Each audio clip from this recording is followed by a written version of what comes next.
Magandang umaga po sa atin lahat. Sa mga kapwa ko miyembro ng Committee on Good Government and Public Accountability at saka sa publiko na nakasubaybay sa ating mga hearings. Isa po sa pinagmulan ng legislative inquiry na ito ay ang privilege speech ni Honorable Rolando Valeriano noong ikatatlo ng September 2024, delivered before the plenary session of the House of Representatives. Simple lang po ang pinaghuhugutan ng privilege speech na ito. Transparency and accountability on the expenditure of public funds. Sa pamamagitan ng mga hearings ng ating committee ay ating ginampanan ang tungkulin na alamin ang mga kakulangan sa ating batas at busisiin ang paggastos ng mga nakaraang ipinagkatiwalaang pondo ng bayan upang masigurado ang transparency at accountability ng ating pamunuan. Ulitin ko po yung sinabi ni Honorable Roland Valeriano. Tungkulin natin dito sa Kongreso na busisiin ang panukalang budget ng ehekutibo at ang paggastos ng mga nakaraang pinagkatiwalaang pondo ng bayan. Hindi pera ng pangalawang Pangulo.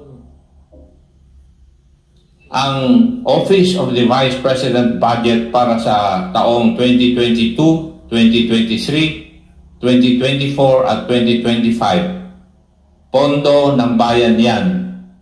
Kaya mayroong budget hearings ay para malaman ng madlang people kung paano ginagastos ng mga opisina ng gobyerno ang pondo ng bayan na pinagkatiwala sa kanila.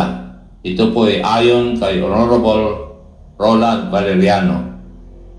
Nagsimula nga po ang hearings natin sa pagbusisi sa paggamit ng mga nakaraang budget ng mga opisinang pinamumunuan ng Office of the Vice President.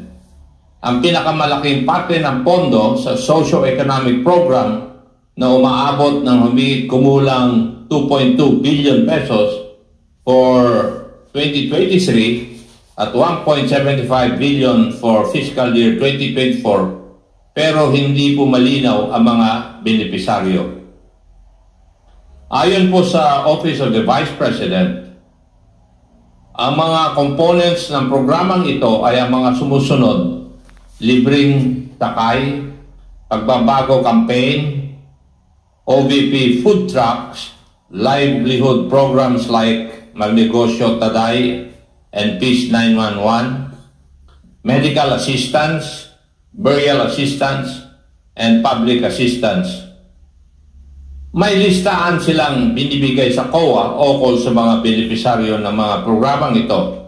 Pero kapansin-pansin po sa mga accomplishment reports o ARs na sinubmit nila para sa confidential funds na may tila hiwalay pa na pamimigay ng medical and food aid na kinukuha raw sa confidential funds. Halimbawa, noong February 6 to March 29, 2023, halagang 42 million in medical and food aid was given using confidential funds, while another 40 million noong April 25 to June 30, 2023 ang pinamigay kuno gamit ang confidential funds na hindi dumadaan sa regular na proseso ng procurement at aid distribution. Kinalaunan, ating natuklasan ang nakababahalang paglustay ng confidential funds ng Office of the Vice President at pati na rin ang Department of Education. Nakita natin na nababalot ng secrecy and lack of transparency ang paghawak ng Office of the Vice President at ng Department of Education noong sekretarya pa nito si Vice President Sara Duterte. Ang confidential funds na inilagak sa kanila noong taong 2022 at 2023 for OVP at 2023 for Department of Education. May mga resource persons tayo noon na hindi sumisipot o sinasabing wala silang personal involvement o participation. mayroon ding ayaw naman mag-take ng oath upang magsasabi ng pawang katotohanan lamang sa komite na ito. Hindi exaggeration na sabihin na tayo ay dumaan sa butas ng karayom at napakadaming roadblocks para umabot tayo sa puntong ito. Ngunit unti-unti sa pamamagitan ng ating masusi at porsigidong pagtatanong at sa paghahanap ng mga facts at ebidensya ay ating natanggal ang secrecy na nagkukubli at nagtatago sa katotohanan sa kung ano ba talaga ang nangyari at kung saan o kanino napunta ang pondo ng bayan. Ito po ang money trade ng confidential funds ng OVP at DepEd based on the testimonies of Special Disbursing Officers Madam Gina F. Acosta ng OVP at ni Ginoong Edward Fajarda ng DepEd. The money trail of the confidential funds for both agencies looked exactly the same. First, after finishing all internal financial processes and documentations and securing all required signatories in the disbursement vouchers, including Vice President Sara Duterte herself, the SDOs received the land bank checks representing the confidential funds for each quarter. Malalaking halaga po ang mga ito.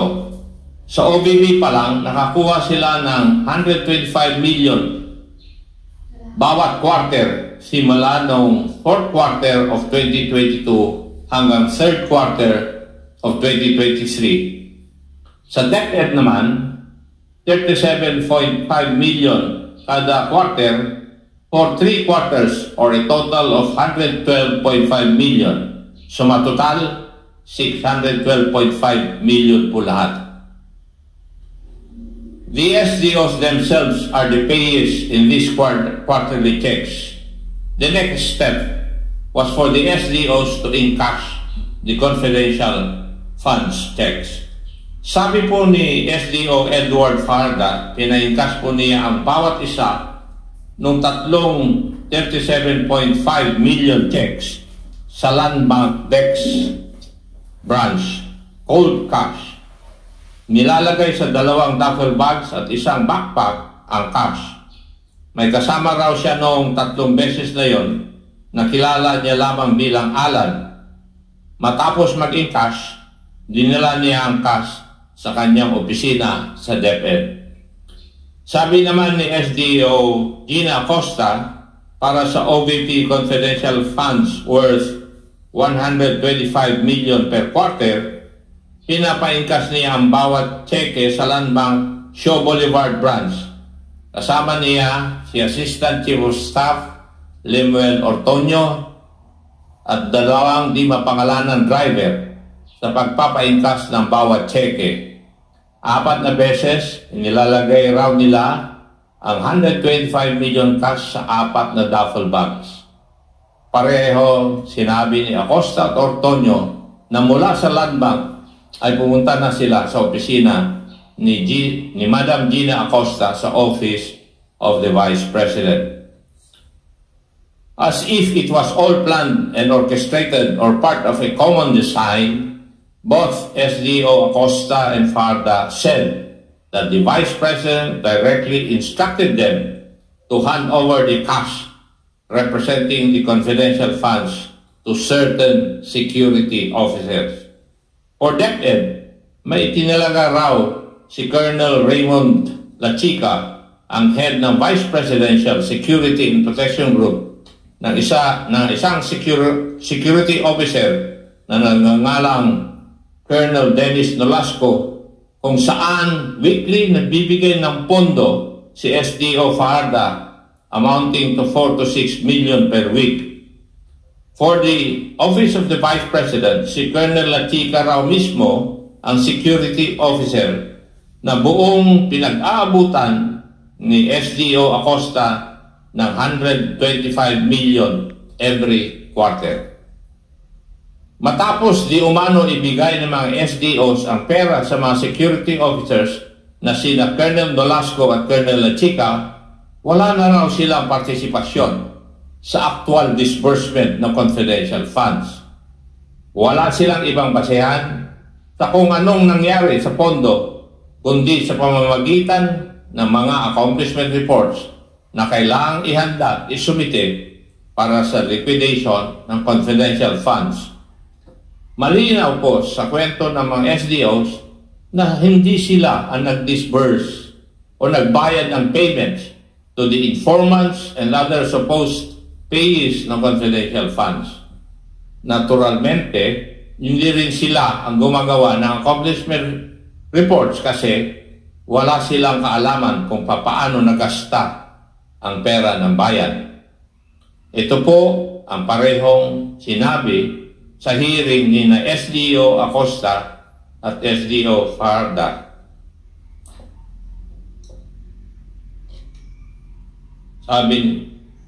Sabi, wala po akong alam sa pag-implement po ng confidential activities dahil po hindi ko po iyan in line sa aking pinag-aralan.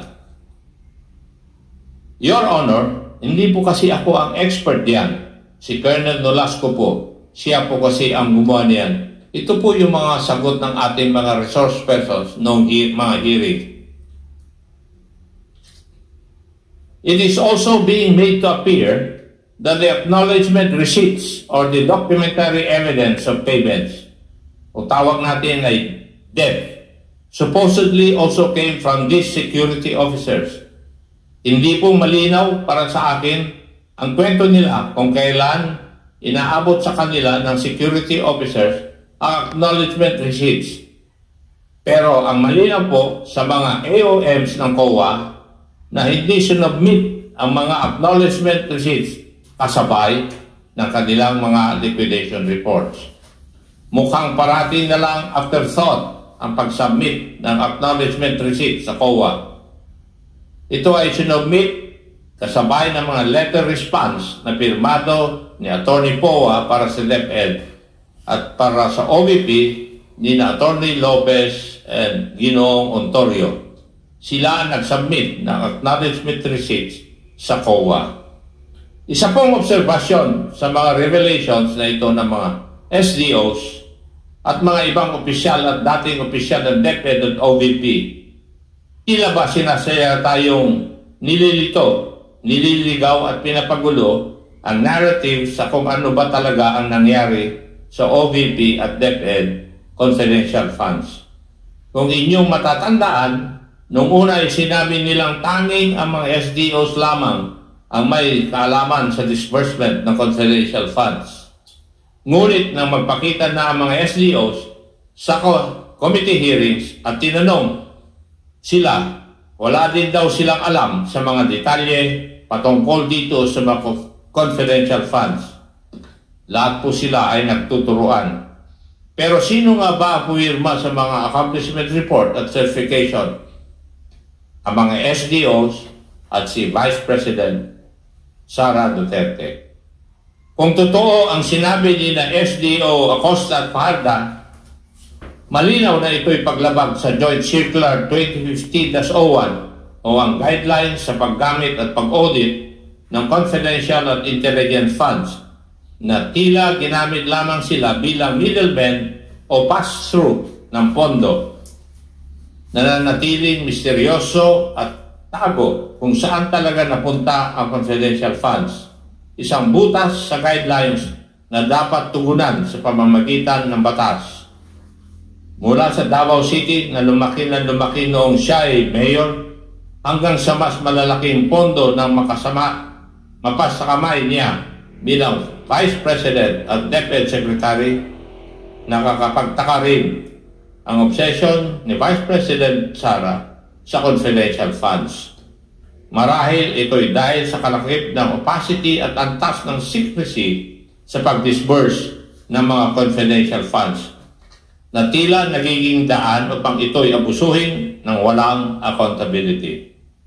At pagbaliwala sa mga alituntunin ito ay isang paglapastangan sa tiwala ng publiko at sa prinsipyo ng pananagutan na dapat sinusunod ng bawat institusyon ng pamahalaan, lalong-lalo na sa opisina ng pangalawang Pangulo. Let me remind the public of what is at stake here. It would constitute graft and corruption if public funds are misused or misappropriated, or worse, if funds are diverted to personal use or benefit. And given the amount we're talking about here, this may be under the crime of plunder. We leave it to the investigative bodies of the government to investigate the crimes committed here. Meanwhile, our task now is to legislate measures that will leave no room for pilferage of public funds. Maraming salamat po. Thank you, Mr. Chair.